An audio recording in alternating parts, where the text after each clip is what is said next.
শোন, এক সময় তো আমিও নাস্তিক ছিলাম, একদম তোর মতন।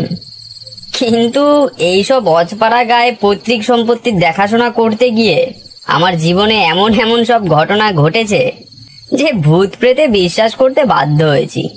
ভূত নিয়ে বিস্তর পড়াশোনাও করেছি, ল্যান্ডচেট করেছি, ভূতের লেখা চিঠি পড়েছি, এমনকি প্রত্যক্ষভাবে ভূতও দেখেছি। কিন্তু এখন কথা হচ্ছে, তোর কি ভূত প্রেতে বিশ্বাস আছে? আবার তোর সেই আষাঢ়ে গল্প ভাববার চেষ্টা করছিস? আমি তাহলে চললাম ভাই, তোরাই গল্প কর। আষাঢ়ে গল্প বলছিস? অথচ গত বছর নিঝুমপুরে আমার কাছারি বাড়ির ব্যাপারটা তো সচক্ষে দেখেও এসেছিস, আবার তার সাথে কথাও বলে এসেছিস, মনে আছে? তাও সেই বিষয়ে আমার যথেষ্ট সন্দেহ আছে। ওটা তোর ভোজবাজিও তো হতে পারে। সে যাকগে, কথা বাড়িয়ে লাভ নেই। আমি আপাতত চললাম বলাই, আমার অনেক কাজ পড়ে আছে। তুই তোর আষাঢ়ে গল্প ওকেই শোনা। আরে বস লালু ভাই, বস বস, আরে বস, একটা কথা বলছি শোন। কি কথা আবার? আরে বসি না, তারপর বলছি।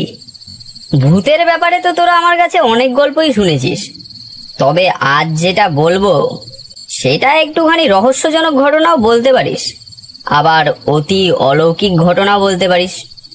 তোরা তো জানিসই যে সম্পত্তির দেখভাল করতে এবার তো মুজাফফরপুরে নীলকুঠিতে গিয়েছিলাম।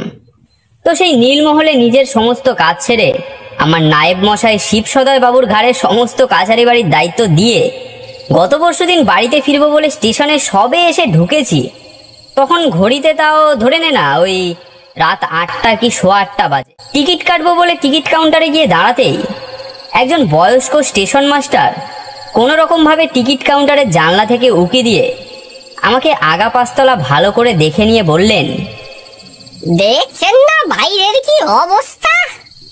রাত 8:30 ট্রেনটা প্রায় 3 ঘন্টা লেট চলছে। লাইনে জল জমেছে। আগামীকাল সকালের আগে হাওড়া যাওয়ার কোনো ট্রেন নেই। মশাই পারলে বাড়ি ফিরে যান। রাত্রে আর কি অন্য কোনো ট্রেন নেই?